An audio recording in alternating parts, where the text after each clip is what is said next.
Have you ever spent weeks carefully building up a compost pile, layering in food scraps, grass clippings, and garden waste, only to discover that the end result looks and smells nothing like the rich, earthy compost you hoped for?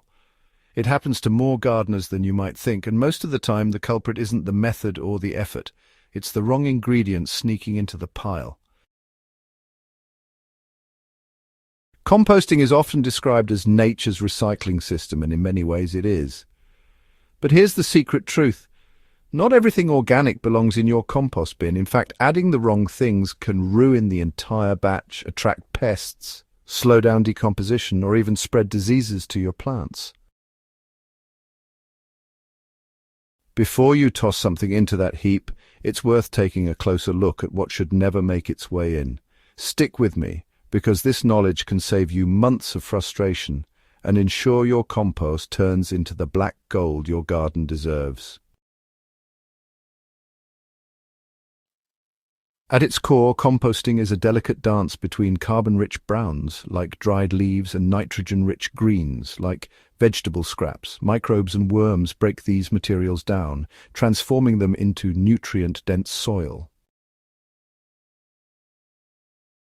When you introduce the wrong materials, you upset that balance. Instead of producing sweet, earthy compost, you can end up with a slimy, smelly mess or worse, a pile crawling with pests and carrying harmful pathogens.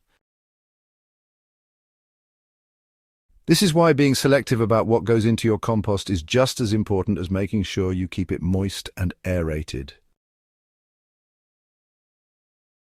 One of the biggest mistakes I see new gardeners make is throwing leftover meat or dairy into the pile, thinking, well, it's organic, it'll break down eventually. While technically true, these items don't belong in your compost bin. Meat and dairy take far too long to decompose, and as they rot, they attract unwanted visitors like rats, raccoons, and flies.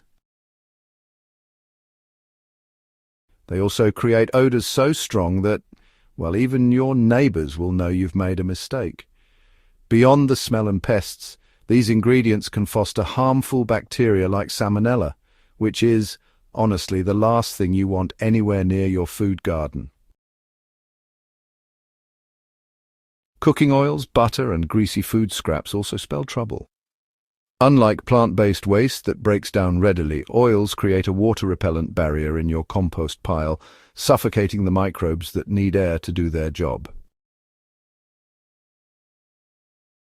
Grease also causes compaction, slowing down the decomposition process to a crawl. If you've ever tried to compost pizza crusts soaked in cheese and oil, you'll know how quickly the pile can turn into a smelly brick instead of fluffy soil.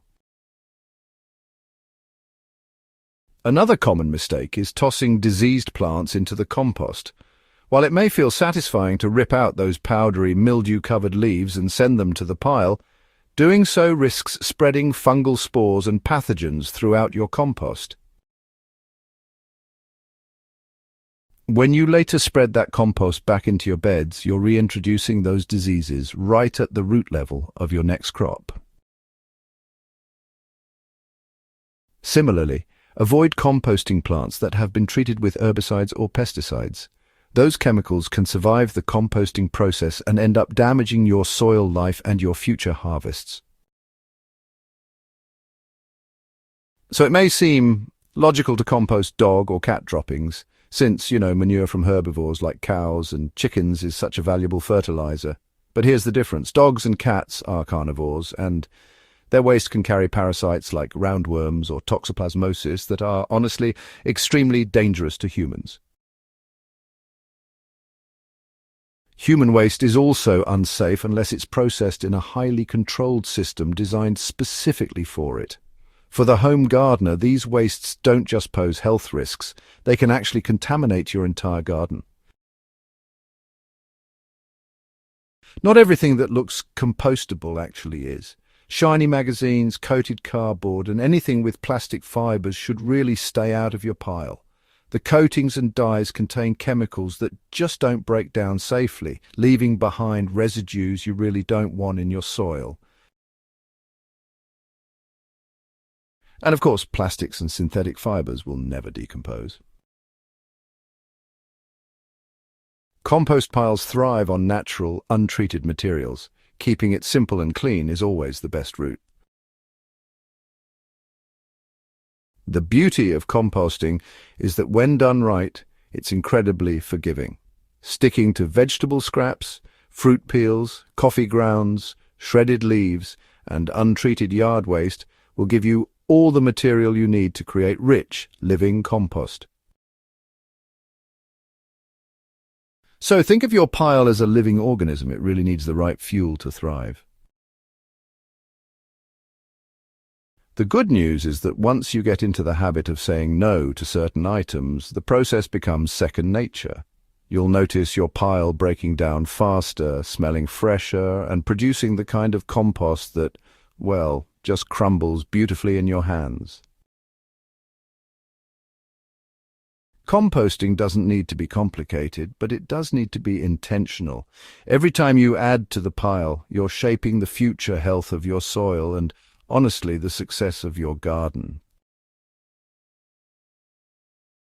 Remember, what you leave out is just as important as what you put in.